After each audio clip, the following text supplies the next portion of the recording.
प्यारे बच्चों, good morning. 10th class की हिंदी मीडियम साइंस में आपका स्वागत है। हम 5वां चैप्टर कर रहे हैं जिसका नाम है तत्वों का आवर्त वर्गीकरण। ठीक है, तत्वों का आवर्त वर्गीकरण।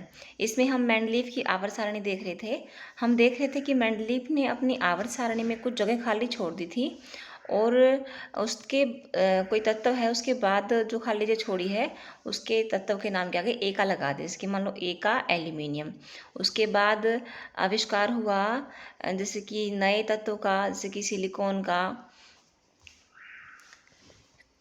और जैसे इसी प्रकार से गैलियम का। तो उनके जो गुण धर्म थे आपस में काफ़ी मिलते जुलते थे। तो इस प्रकार से काफ़ी ज़्यादा ये प्लस पॉइंट था मेंडलीव की आवर्त सारणी का कि उसने नए तत्वों के खोज को बढ़ावा दिया कि यहाँ पर नए तत्व आएंगे, उनके लिए जगह खाली छोड़ दी उसने। इसमें मेंडलीव की आवर्त सारणी की परिशुद्धता और उपयोगिता के ठोस प्रमाण मिल गए।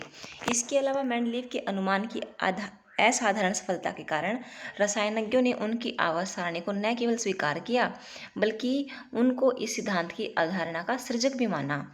उत्कृष्ट गैसें हीलियम, नियोन, आर्गन जो बाद में बेटा खोजी गई, उनको अलग से रख दिया गया। देखो इनका संदर्भ भी, इसका उल्लेख भी किया गया। इन गैसों का पता देर से चला क्योंकि ये अक्रिय हैं और वायुमंडल में इनकी मात्रा बहुत कम है। मेंडलीव की आवर्त सारणी की यह विशेषता थी कि जब इन गैसों का पता चला तब इन्हें पिछली व्यवस्था को छेड़े बिना ही नए समूह में रखा जा सकता था। ठीक है बेटा, लास्ट में इनको कहीं से भी कहीं अपने को रख सकते हैं इस व्यवस्था को छेड़े बिना। ठीक है ना, ये प्लस पॉइंट था आवर्त सारणी का। आगे देखो मेंडलीव के वर्गीकरण की सीमाएं। देखो बेटा, कमियां तो हर जगह मिल जाती हैं और वैसे भी किसी पुरानी व्यवस्था में कमी निकाल कर ही हम नई व्यवस्था खड़ी कर सकते हैं। तो मेंडलीव की आवर्त सारणी हालांकि बहुत बहुत अच्छी थी और बहुत ज़्यादा पॉजिटिव पॉइंट्स थे उसमें, लेकिन फिर भी उसकी जो कमियाँ थी वो यहाँ पर कुछ मेंशन करके हैं, ये देखते हैं।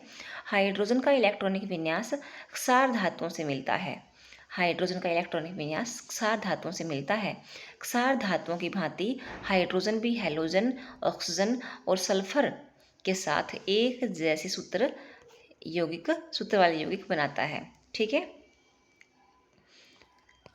जैसा उदाहरण में दिखाया गया है। ये देखो बेटा, हाइड्रोजन के यौगिक तो जैसे कि हाइड्रोजन के यौगिक HCl, H2O, H2O है ना बेटा। इसी प्रकार सोडियम के यौगिक NaCl, Na2O, Na2S। यानी कि जैसे कि हाइड्रोजन यौगिक बना रहा है वैसे ही सोडियम यौगिक बना रहा है ना बेटा। तो यानी कि मैं से क्या माने कि इस हाइड्रोजन को सोडियम की फैमिली में रखना चाहिए। दूसरी ओर हाइड्रोजन की भांति हाइड्रोजन कौन है बेटा? ये क्लोरीन, ऑक्सीजन, देखो फ्लोरीन, क्लोरीन, ब्रोमीन, आयोडीन जो है 17वें ग्रुप के जो समूह तत्व हैं उनको हम हैलोजन बोलते हैं। तो हाइड्रोजन के गुण बेटा सोडियम से भी मिलते हैं और हाइड्रोजन के गुण जो सोडियम से मिलते हैं और हैलोजन तत्वों से मिलते हैं। ठीक है ना बेटा, देखो लिखा है ना इसमें। दूसरी ओर हैलोजन की भांति हाइड्रोजन भी द्विपरमाणु रूप में पाई जाती है और धातुओं और अधातुओं के साथ सहसंयोजक आबंध बनाती है, यौगिक बनाती है। निश्चित रूप से आवर्त सारणी में हाइड्रोजन को नियत स्थान नहीं दिया जा सकता है। यह मेंडलीव की आवर्त सारणी की पहली कमी थी। वह अपनी आवर्त सारणी में हाइड्रोजन को सही स्थान नहीं दे पाए। देखो बेटा, यहाँ पर हाइड्रोजन दिखा रखा है इसने, जो लिथियम के साथ ऊपर दिख रही है, फर्स्ट ग्रुप में दिया है इसने। फर्स्ट ग्रुप में दिया है लिथियम के ठीक ऊपर, और ये यानी कि यहाँ पर भी ठीक है। और बेटा इसके गुण इसमें साथ में मैच करते हैं, फ्लोरीन, क्लोरीन, ब्रोमीन इनके साथ ही मैच करते हैं। ठीक है ना, यानी कि हाइड्रोजन को पहले और साथ में दोनों ग्रुप में रखा जा सकता था। तो यानी कि इसको प्लस पॉइंट माइनस पॉइंट बना लिया कि भाई यहाँ भी आ सकता है, यहाँ भी आ सकता है। तो यहाँ पर सही स्थान नहीं दिया मेंडलीव ने इसको। ठीक है ना, यह मेंडलीव की आवर्त सारणी की पहली कमी थी। वह अपनी सारणी में हाइड्रोजन को सही स्थान नहीं दे पाए। मेंडलीव के तत्वों के आवर्त वर्गीकरण तैयार होने के पर्याप्त समय बाद समस्थानिकों को पता चला। समस्थानिकों की खोज हुई। हम जानते हैं कि किसी तत्व के समस्थानिक क्या होते हैं। उनके रासायनिक गुण समान होते हैं लेकिन उनके परमाणु द्रव्यमान भिन्न भिन्न होते हैं। ठीक है ना बेटा। अब चूंकि यहाँ बात नोट करने की है कि मेंडलीव की जो आवर्त सारणी है वो परमाणु द्रव्यमान के आधार पर थी। अब ना जैसे कि क्रियाकलाप 5.2 दे रखा है, इसमें क्लोरीन के समस्थानिक हैं। क्लोरीन के समस्थानिक एक पहला 35 भार वाला और एक है 37 परमाणु द्रव्यमान वाला। अब इन दोनों कहाँ रखेंगे? इन दोनों को क्लोरीन के एक ही बॉक्स में तो रख नहीं सकते बेटा, है ना। क्लोरीन के एक ही बॉक्स में रख नहीं सकते हम लोग, सातवें ग्रुप में सेकंड नंबर पे है, थर्ड आवर्त में है। तो इस प्रकार से ये एक बहुत बड़ी समस्या थी कि समस्थानिकों की स्थिति जो है वो किस प्रकार निर्धारित की जाए। ठीक है, देखो क्या लिखा है इसने। इस प्रकार सभी तत्वों के समस्थानिक मेंडलीव के आवर्त नियम के लिए एक चुनौती थी। दूसरी समस्या यह भी थी कि एक तत्व से दूसरे तत्व की ओर आगे बढ़ने पर परमाणु द्रव्यमान नियमित रूप से नहीं बढ़ते, इसलिए यह अनुमान लगाना कठिन हो गया कि दो तत्वों के बीच कितने तत्व खोजे जा सकते हैं। विशेषकर जब हम भारी तत्वों पर विचार करते हैं तो कठिनाई आती है। कैसे बेटा? ये देखो, आपको एग्जाम्पल के रूप में दिखाती हूँ। ये देखो, जैसे कि मान लीजिए हम दूसरे आवर्त में लिथियम को लेते हैं, Li को।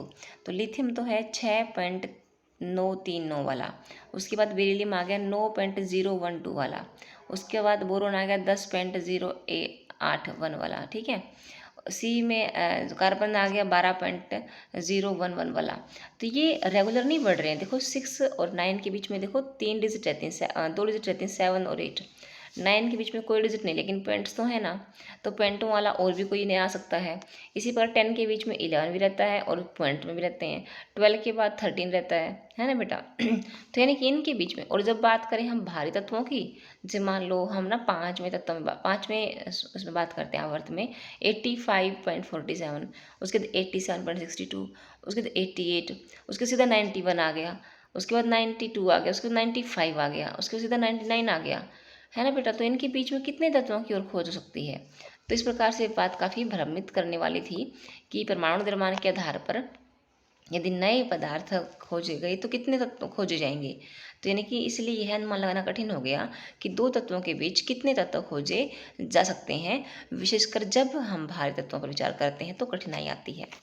आगे देखिए, अव्यवस्थित से व्यवस्थित करना। आधुनिक आवर्त सारणी।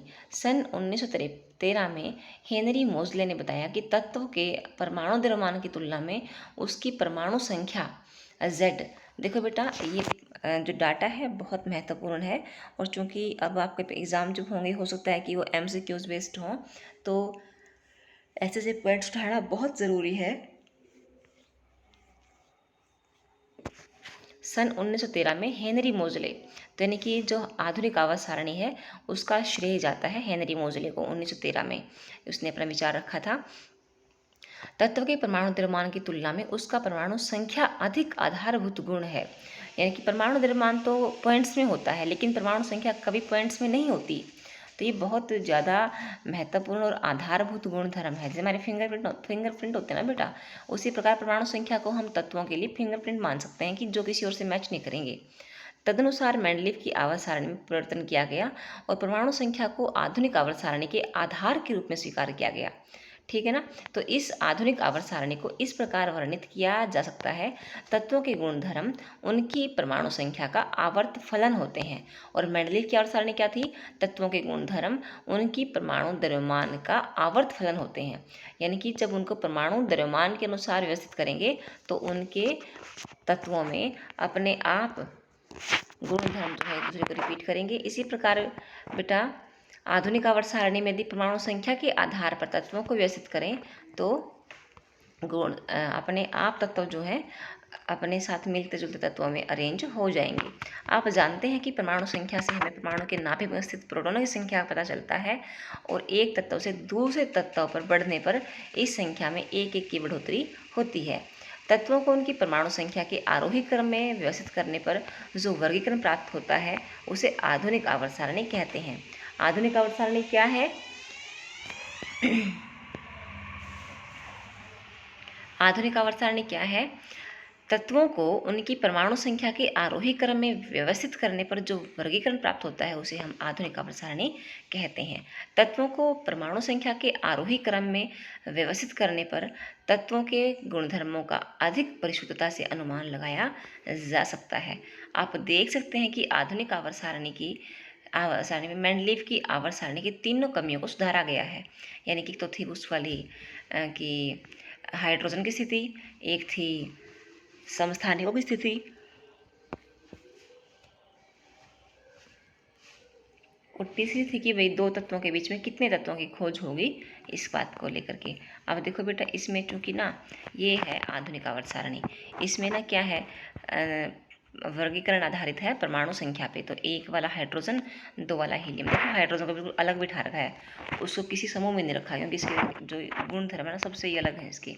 ठीक है, तो एक वाला हाइड्रोजन, दो वाला हीलियम, तीन वाला लिथियम, चार वाला बेरिलियम, पाँच वाला बोरोन, छः कार्बन, सात नाइट्रोजन, आठ ऑक्सीजन, नौ fluorine, 10 neon, 11 sodium, 12 magnesium, 13 aluminium, 14 silicon, 15 phosphorus, 16 sulphur, 17 chlorine, 18 argon, 19 potassium, 20 calcium. तो 20 तक आप याद रखें, और बाकी सारे जो तत्व हैं बेटा, ये तत्व हम लोग याद तो नहीं कर सकते, लेकिन 20 तक तो हम जरूर याद रखते हैं बेटा। ये तत्वों को देखो अरेंज कर रखा है, इन्हें कर रखा है परमाणु संख्या के आधार पर, और ये कभी भी फ्रैक्शन में नहीं है, ये हमेशा होल नंबर में है, 1 2 3 पॉइंट्स में नहीं है ये, है ना। तो ये सीधी सी बात है कि इनके बीच में और कोई तत्व जो है नया उसका आविष्कार नहीं होगा। ठीक है बेटा, होगा तो उसके लिए बाद में नीचे जगह हैं। और रही बात हाइड्रोजन स्थिति की, मैंने पहले बता दिया उसको, हाइड्रोजन को बिल्कुल अलग रखा है। और तीसरी बात थी समस्थानिकों की। अब समस्थानिक क्योंकि परमाणु द्रव्यमान वाले होते हैं ना, जिनका परमाणु संख्या तो समान होती है और द्रव्यमान अलग अलग होता है। अब मान लीजिए हाइड्रोजन के 3 समस्थानिक मिलते भी हैं ना, तो यहाँ पर उनको दिखाने की ज़रूरत क्या है, क्योंकि तीनों समस्थानिकों का परमाणु संख्या तो एक ही होगी, तो एक ही बॉक्स में दिखा सकता है, एक ही बॉक्स को रिप्रेजेंट करेगा। ठीक है ना बेटा। तो इस प्रकार से हम मेंडलीव की आवर्त सारणी की तीनों कमियों को दूर कर चुके हैं इसमें। तो यहाँ पर देखो, आधुनिक आवर्त सारणी में तत्वों की स्थिति, आधुनिक आवर्त सारणी में 18 खड़े स्तंभ होते हैं, ऊर्ध्व स्तंभ होते हैं, जिन्हें समूह कहा जाता है, और 7 क्षैतिज पंक्तियाँ होती हैं, लेटी पंक्तियाँ होती हैं। ठीक है ना बेटा, उन्हें आवर्त कहते हैं। और समूह और आवर्त तत्वों की स्थिति, आइए कि किसी समूह अथवा आवर्त में तत्वों की स्थिति किस बात पर निर्भर करती है। तो ये बेटा हम ना कल करेंगे आधुनिक आवर्त सारणी से आगे बढ़ने के बाद अगले पेज पर। आज के लेक्चर में इतना ही। इसकी व्यवस्था थोड़ी देख लेना, और हो सके तो इस पैटर्न को हल्का फुल्का बनाकर देखना बेटा, बहुत इंपॉर्टेंट है। ठीक है, तो आज के लेक्चर में इतना ही। इसी से thank you and all the best.